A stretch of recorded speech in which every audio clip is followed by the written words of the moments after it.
ಬಾಳು ಬೆಳಗುಂದಿ ಗೆಲ್ಲಿಲ್ಲ ಪರವಾಗಿಲ್ಲ. ಮಾಲಾಶ್ರೀ ಅಂದ್ರೆ ಅವರ ಒಂದು ಪತ್ನಿ ಮಾಲಾಶ್ರೀಗೆ ಬಹಳಷ್ಟು ಖುಷಿ ಇದೆ, ಗೌರವ ಇದೆ. ಯಾಕೆಂದ್ರೆ ಬಾಳು ಬೆಳಗುಂದಿಯ ಒಂದು ಸಾಧನೆ ದೊಡ್ಡ ಮಟ್ಟಿಗೆ.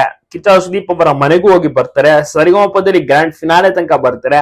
ಫಿನಾಲೆ ಫೈನಲ್ಸ್ ಹತ್ತಿದಂತ ಟೈಮ್ ನಲ್ಲಿ ಮಾಲಾಶ್ರೀ ಅವರಿಗೆ ಖುಷಿ ಆಯ್ತು. ಬಾಳು ಬೆಳಗುಂದಿ ಅವರು ಗೆದ್ದಂತೆಯೇ ಲೆಕ್ಕ. ಯಾಕೆಂದ್ರೆ ಜನರ ಪ್ರೀತಿ ವಿಶ್ವಾಸ ಗಳಿಸ್ಕೊಂಡಿರೋದಕ್ಕಿಂತ ಒಂದು ಖುಷಿಯ ವಿಚಾರ ಬೇರೇನು ಕೂಡ ಇಲ್ಲ ಎಂಬುದು ಮಾಲಾಶ್ರೀ ಅವರ ಒಂದು ಅಭಿಪ್ರಾಯ. ಯಾಕೆಂದ್ರೆ ಸಾಕಷ್ಟು ಸ್ಟೇಜ್ ಪರ್ಫಾರ್ಮೆನ್ಸ್ ಗಳನ್ನ ನೀಡುತ್ತಿದ್ದಂತ ಒಬ್ಬ ಬಡ ಕಲಾವಿದ ಅಂತಾನೆ ಹೇಳ್ಬೋದು. ಅಂದ್ರೆ ಆರ್ಕೆಸ್ಟ್ರಾ ಸಿಂಗರ್, ದೊಡ್ಡ ಸ್ಟೇಜ್ ಸರಿಗಮಪ ವೇದಿಕೆಯಲ್ಲಿ ಆಡೋಕೆ ಅವಕಾಶವನ್ನ ಕಲ್ಪಿಸಿಕೊಟ್ಟಿದ್ದಾರೆ. ಟೀಮ್ಗೆ ಧನ್ಯವಾದ, ಜಡ್ಜಸ್ಗೆ ಧನ್ಯವಾದ ತಿಳಿಸಿದ್ದಾರೆ ಮಾಲಾಶ್ರೀ ಅವರು ಗಂಡನ ಪರವಾಗಿ. ಹೌದು, ಫೈನಲ್ಸ್ ಟೈಮ್ ನಲ್ಲೂ ಕೂಡ ಮಾಲಾಶ್ರೀ ಅವರು ಲೈವ್ ಬಂದು ನನ್ನ ಗಂಡನಿಗೆ ಸಪೋರ್ಟ್ ಮಾಡಿ ವೋಟ್ ಮಾಡಿ ಗೆಲ್ಸೋಕೆ ಪ್ರಯತ್ನ ಸಹಾಯವನ್ನ ಮಾಡಿ ಅಂತ ಹೇಳಿರ್ತಾರೆ. ಅದೇ ರೀತಿ ವೋಟ್ಸ್ ಗಳನ್ನ ಮಾಡಿರ್ತಾರೆ.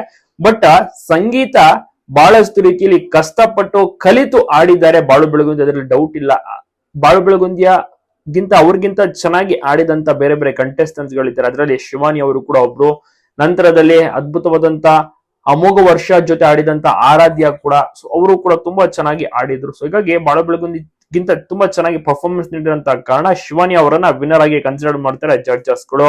ಬಾಳು ಬೆಳಗುಂದಿಗೆ ಯಾವುದೇ ರೀತಿ ಬೇಸರ ಇಲ್ಲ ಕೂಡ ಏನೂ ಇಲ್ಲ, ಚೆನ್ನಾಗಿ ಆಡಿದ್ದಾರೆ. ಜನರ ಪ್ರೀತಿ ವಿಶ್ವಾಸ ಗಳಿಸ್ಕೊಂಡಿದ್ದಕ್ಕಿಂತ ಖುಷಿಯ ವಿಚಾರ ಇನ್ನೇ ಅನ್ಬೇಕು. ಮಾಲಾಶ್ರೀ ಅವರು ಕೂಡ ಬಹಳಷ್ಟು ಖುಷಿ ಆಗಿದ್ದಾರೆ.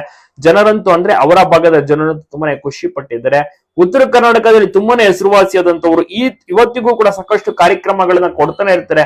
ಅಲ್ಲಿ ತುಂಬಾನೇ ಫೇಮಸ್ ಬಾಳು ಬೆಳಗುಂದಿ ಅವರು. ಸಾಕಷ್ಟು ಕಾರ್ಯಕ್ರಮಗಳನ್ನ ಕೊಡುತ್ತಾನೆ ಬಂದಿದ್ದಾರೆ. ಇಲ್ಲಿ ತನಕ ಏನಿಲ್ಲ ಅಂದ್ರೆ ಸುಮಾರು ಒಂದು 70-80 ಕಾರ್ಯಕ್ರಮವನ್ನ ಸ್ಟೇಜ್ ಪರ್ಫಾರ್ಮೆನ್ಸ್ ಆರ್ಕೆಸ್ಟ್ರಾವನ್ನ ನೀಡಿದ್ದಾರೆ.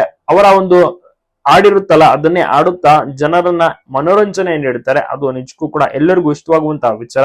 ಮಾಲಾಶ್ರೀ ಅವರು ತುಂಬಾನೇ ಖುಷಿಯಾಗಿದ್ದಾರೆ. ಅಲ್ಲದೆ ಸುದೀಪ್ ಸರ್ ಅವರ ಮನೆಗೂ ಕೂಡ ಹೋಗಿ ಬರ್ತಾರೆ, ಮನೆಯನ್ನ ನೋಡ್ತಾರೆ. ಎಂತವ್ರಿಗೆ ಆದ್ರೂ ಬಹಳಷ್ಟು ರೀತಿಯಲ್ಲಿ ಖುಷಿ ಆಗುತ್ತೆ.